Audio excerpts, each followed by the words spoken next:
Start first, Scott, with how you ended up in Milwaukee back in 2008.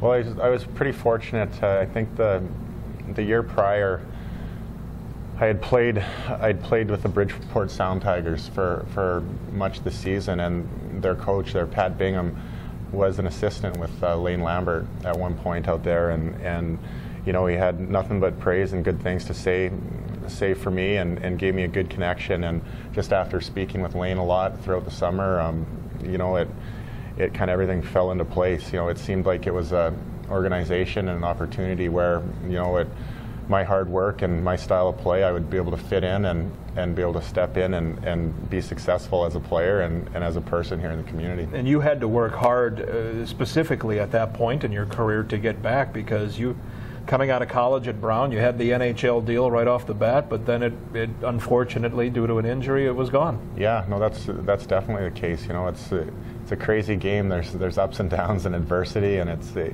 it's much like anything you do in life. And you know, I persevered and worked hard, and you know, got a good break, and had some people on my side and in my corner believing in me, and it worked out. When you got here, did you know the way things were in Milwaukee? I mean, did you understand the success the team had, that it hadn't been that far removed from a Calder Cup championship, that or even an appearance for that matter, that it had made all the playoff appearances, that it had great success? Yeah, you know, you definitely hear about it, and you obviously look at the record that they've had, and you see the players that have come through here and been successful at the NHL level after their stints here in Milwaukee. And you know, it was exciting for me to be given that opportunity to come here and to play and you know, be excited to come to a good city. Like, this is, we laugh, it's probably, I don't know, probably at least top 5, top 3 cities we think to play in the American Hockey League, just with the fan support, with the city, with what we have to do around the area, and it's a fantastic hockey place. So I was really excited. As a player coming to town, and you mentioned the players that had been developed through here, obviously Nashville is a team that develops its players through Milwaukee, so you had to compete with a lot of young guys. What was the relationship like with guys like Cody France and with John Blom, with guys who have gone on and made it to the NHL and stuck into the NHL? It was good. You know, right from day one, I was put in a position of leadership and to. Was it hard to take that? I mean, or was it just it was your personality and the guys just respected you right when you came in? I guess it's got a little bit to do with personality and just, I don't know, just my characteristics as a player with having to come to the rink every day and work hard, and to and that's the easy part for me is working out in the gym, working on the ice after, having to work hard to be in that position to play and play at the highest possible level that I can. So I think they were able to see that and bear witness to my work ethic, and I hope it rubbed off on them a little bit, and it pushed them forward to succeed in their careers. And you know, our team's been tight here. We had success in the numbers where everybody got along. You know, we like to hang out with one another away from the rink, and I think that friendship and that bond we kind of all developed together kind of made it easier to come to the rink every day, especially in those dog days, so to speak, in like January, February, right, when the games really pile up and it starts to become a job rather than, you know, something that we're fortunate and passionate about to do, getting to play a game. So I think, you know, we're able to kind of push each other forth in that respect, and it's fantastic for me to see those guys succeed. And you know, I'm still striving to be better and striving to succeed as well. Let me ask you about a few guys you played with. We'll start with Nolan Yonkman.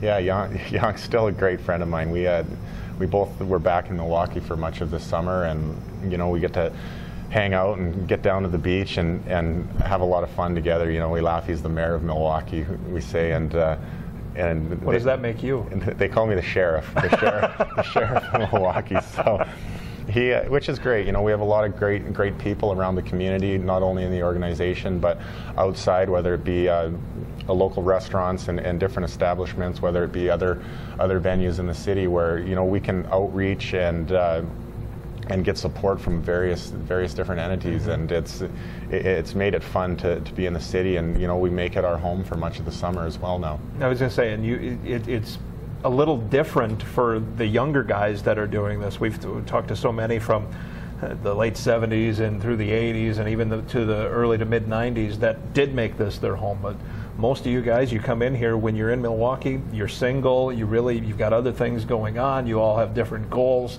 It's not the right time in your life, but you are one of them. Nolan is one of them. Kelsey Wilson is one that still spends a lot of time here. Yeah, no, it's a great city. I mean, there's so much to do. You get here in the wintertime and it's cold and blowing and maybe not the most desirable weather. Right. You'd rather be down south, but once the spring starts and the fall and then the summer here in Milwaukee is just fantastic with all the festivals going on, with the amount of people that come to the cities for Summerfest or to come, and there's always some kind of golf event going on. I'm passionate about golf, so having the U.S. Open, the Women's U.S. Open was up in Kohler again at Black Wolf Run. Having all the different things to do as far as anything outdoors, golf. The community as a whole is very active. There's volleyball set up down at Bradford Beach from throughout the week. There's a ton of different things for people to do on an active level, and usually the weather's pretty awesome too. And with the lake right there and everything, it's pretty great in the summer times. I mentioned his name, but Kelsey Wilson. What was it like playing with him? Awesome. Kelsey is just one of those guys that is just genuine. Kind of what you see is what you get. He wears his heart on his sleeve. He works hard. He's one of those guys that is that you kind of hate, or you love to have but hate to play against. He plays hard. Obviously his physical style on the ice speaks for itself, and he's just a great guy to have in the locker room. He just finds a way to keep everything light, to joke around when necessary, but to also when it's time to work and it's time to get out there and mix it up. He's a guy that you look for, and he's been a great friend, and it's been good to see him too in the off seasons and kind of see him and see what he's doing, and it's both him and Nolan were great. Tristan Grant was another guy that was here that I think we all kind of hang out and stick together, all the guys that kind of do the same type of role, the guys that have to play physical, play hard, and we've all become great friends and continue to be friends, even though now we're banging heads against each other on other teams. Right. So I want to ask you about Chris Mueller, and over the last couple of years he's been one of the top offensive players that this organization's had in the last 10 years. Yeah, no, Chris definitely has success offensively. He's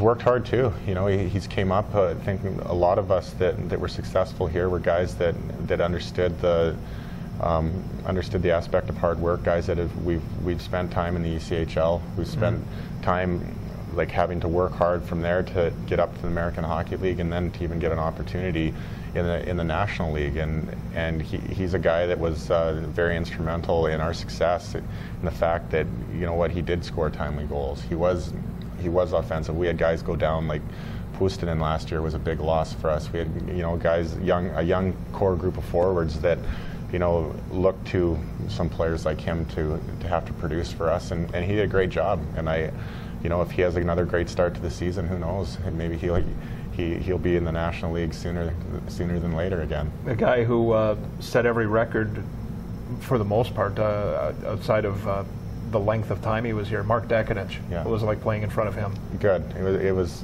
fantastic. Mark was another guy that just came very passionate about the game, worked his butt off. We had goalies here in the last few years that you look at a goalie and you don't think of a picture of fitness a lot of the times, and Mark and Jeremy and other guys just fantastic in the gym, always looking for a way to better themselves, whether doing extra, whether trying different workouts, doing different things, and he was just a great guy to play in front of. Obviously he made big saves for us at key times. He was very instrumental in our success, and just a great guy, good guy to have around the locker room too, and that's fantastic. Goalies sometimes you leave to their own because they're a little wacky and maybe have a screw loose, but our guys for the most part have been pretty good at the rink too. And the last one I want to ask you about, actually, Coach Lane Lambert. What was it like to play for Lane? Intense. Can I just leave it at one word? No, he was awesome. He very detailed guy, very intense man. You know, when he tried to push a point across, it was made clear to everybody what we were trying to do.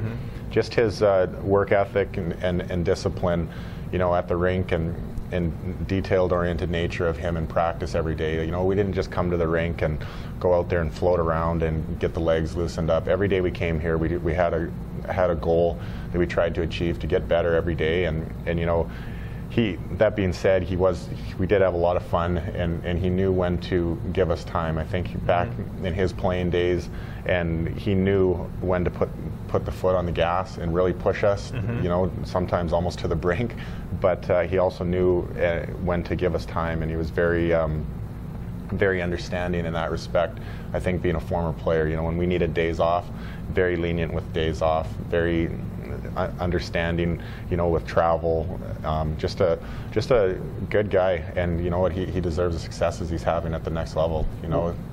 What was it like to play this last season for the Admirals? The 2011-2012 season started off with a lot of excitement, a new head coach. Yeah. I mean, this has been a model of stability in this league. In a league that's unstable, the Admirals have been stable. But Kirk Muller starts. So first off, let's start there. Kirk Muller becomes the head coach.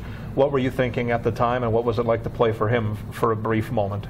Well, it was definite excitement. You know, anytime you look at a player that's had that much success as a player, and it's you know, that's Captain Kirk. So anytime you can emulate, you know, what he's done as a leader, as somebody that's put in a head position, is something that we try to strive towards, and we try to kind of learn as much as possible from him, and so that we can project that onto our teams and the teams that are playing under us. And he was great. It brought a lot of excitement.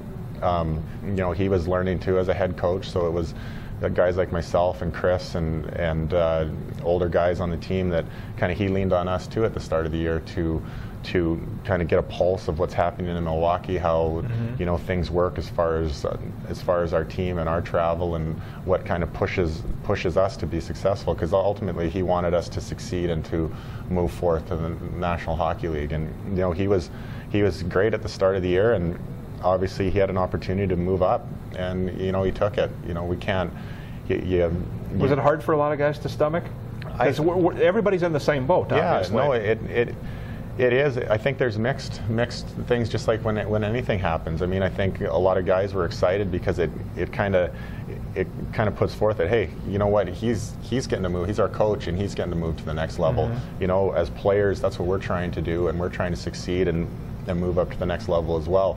So you're happy in that regard, and I don't think that there was ever the feeling of, oh, he was jumping ship on us, right, or anything to that respect. Everybody was happy in regards to him being able to succeed and advance. And then, you know, it was a great opportunity too with Ian, with Herbers being able to step up, and the organization giving him that opportunity to step up as a head guy here at the American League level, and you know, that and succeed. There was a lot of adversity with our team throughout the year, with everything from the changes to, you know, guys going up and down, to injuries, to you name it. And you know, it's not fair to disregard every other team in the league, because at the American League level, that's what happens. It's a league where turnover occurs on a daily basis, right? So we were able to, you know, achieve the goal of making the playoffs here for, I think, the 9th time in a row, and 9th year in a row, and we had a 40+ win season again. And you know, I think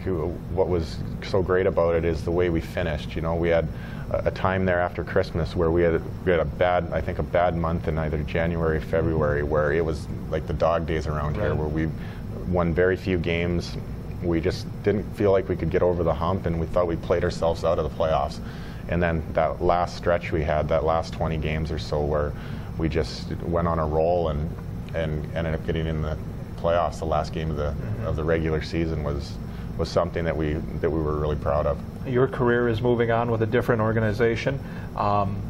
First off, congratulations on that. I appreciate that. And best of luck. But as you look back now on your time am not saying that it won't happen again somewhere in the future, because we never say never in this business. Yeah. But as you look back on your 4 year seasons here in Milwaukee, what stands out to you? I think just the level of commitment that this organization brings from the top down. You know, the ownership group here in Milwaukee is fantastic. Harris and Peter are fantastic. They're very hands-on. You know, we see them around the locker room. Their families are very, very open to help anybody out with whatever they need, whether it's a meal once in a while, right, or you know, it's a hug after a game. You know, how much? I don't want to interrupt. I'm sorry to interrupt because I do mean to interrupt. What does it mean for player? I mean, this is a young team.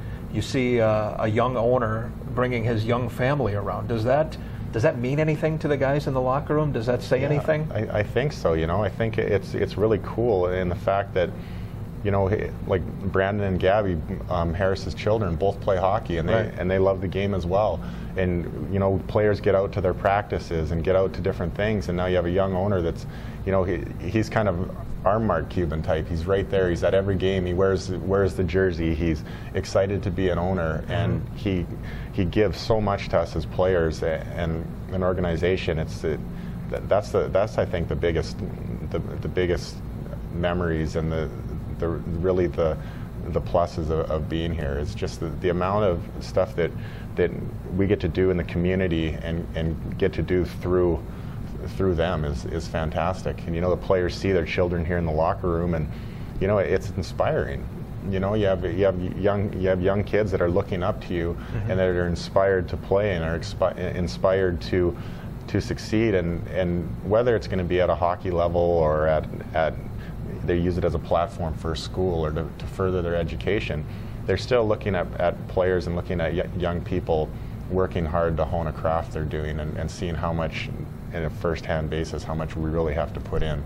And that's kind of neat for us to have them around, being so excited and looking up to you as a peer and as a role model.